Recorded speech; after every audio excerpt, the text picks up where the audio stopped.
An old woman passed by the manhole, and what she found there was shocking.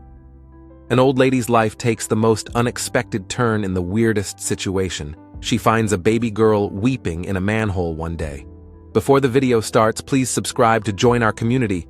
Your support helps us grow, and hit the notification bell to stay updated with our latest content. Erin was an ordinary 70-year-old woman who grew up in an affluent home. Her father was the senator's counselor who made a good living, so as a child, she never missed out on anything.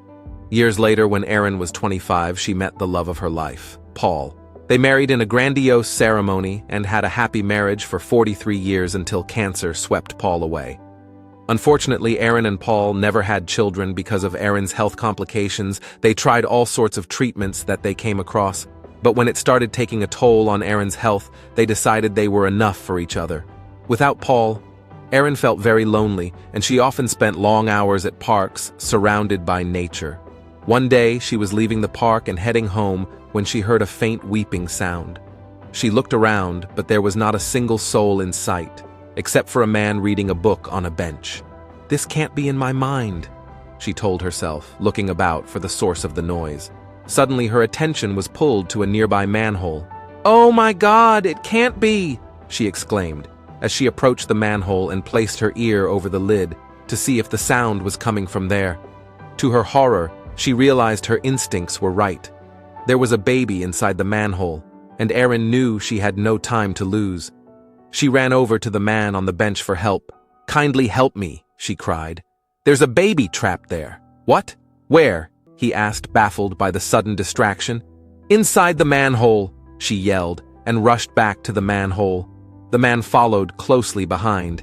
He helped her lift the heavy lid, and as they did, the crying sound grew louder. "We wished she never came into our life. She was just an accident." Fortunately, the hole wasn't too deep, and they were able to remove the baby safely. She was wrapped in a towel in a baby tub and didn't appear to be older than 3 months. "Ma'am, we should contact 911, the man urged as Erin put her coat around the baby girl. But Erin didn't even listen to him. "Oh dear, she seems to be running a temperature. My friend's hospital is close by. Can you please call us a taxi?" "I don't have my phone with me, dear," she requested, unable to think of anything but the baby's safety. The man called a cab for Erin and the baby, and accompanied them to the hospital, where Erin's friend, Dr. Linda Morrison, examined and admitted the baby. She assured them there was no reason to be concerned, as the child would be okay. Dr. Morrison thanked the man for his help and told him he could go home. "Thank you for the help. We'll take care of everything and notify the cops," she told the man before he left. Meanwhile, Erin's thoughts were taking her somewhere she never expected. "I believe this is a divine message, Linda. I've always desired a child, and now that I've found one, I feel like we were meant to be together." "Erin," Dr. Morrison said softly, "I understand how you feel, but we need to tell the cops about this. You do realize that if they don't find the baby's family, CPS will have to become involved, right?" Erin felt an odd connection to the baby girl, and she didn't want to give her up, but she realized it would be wrong to keep her to herself and deprive the little girl of her family, so she took Dr. Morrison's suggestion. After a while, they called the cops and told them everything. The baby girl, whom Erin called Angel, stayed in the hospital while the police searched for her parents. A week later, the cops finally tracked her parents down. They were a poor couple who lived in a small cottage.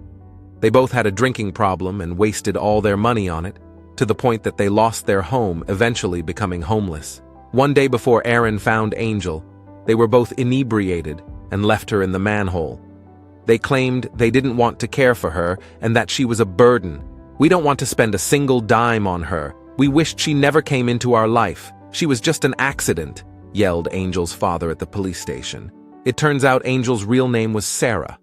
The officers arrested the couple, and it was decided that Sarah would be sent to a hospital-run home. Erin's heart, however, would not allow it. She couldn't bear the thought of Sarah being left alone, but she knew she wouldn't be granted custody of the baby because of her age. Plus, Sarah would be alone again after her death. However, there was one way to ensure Sarah didn't end up alone.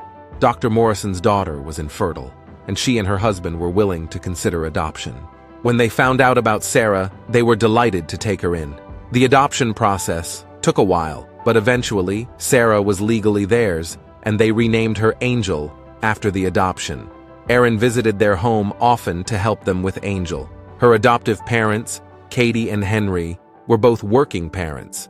They were eventually planning on hiring a nanny for her, but Erin proposed she would be more than happy to be the nanny they wanted.